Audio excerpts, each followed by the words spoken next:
center has released the state-wise rankings in the ease of doing business. And here's DIPP Secretary speaking to CNBC TV18's Rituparna Bhayan. Thank you so much for joining us. Very interesting ranking because two states are sharing the first position, and the difference between the rankings of the first 5 states is just 2%, less than 2 percentage points. Do you expect this kind of competition to continue between the states and going forward? What kind of reforms do you see at the state level, which the state governments perhaps will be doing? I think the states have done extremely well in this year's Business Reforms Action Plan.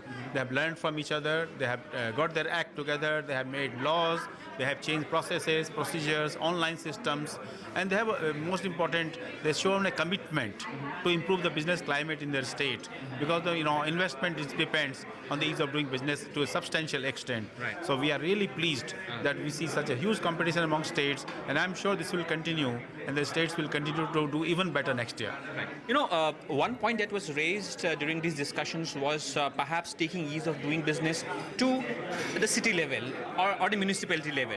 Is there any thinking within the government to basically push at the ground level in cities, in municipalities, reforms related to ease of doing business? See, ease of doing business, as I mentioned, is a very wide-ranging subject that covers so many sectors, so many areas and territories.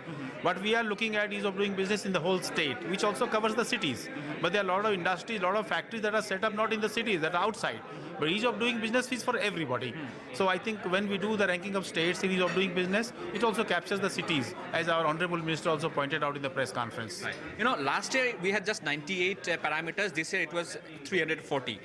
Do you think there is a case for basically, making it more stringent in terms of reforms, so that you have better quality reforms at the state level, which will be reflected in the index next year? See, for the next year's index also, we are going to consult the stakeholders, the states of course, and the industry, World Bank. We'll try to come up with a revised methodology if possible, try to factor in the user feedback. Maybe we'll add some more points, some more parameters. So all this will be done after discussion with the states and other stakeholders. My last question, sir. Best practices of states.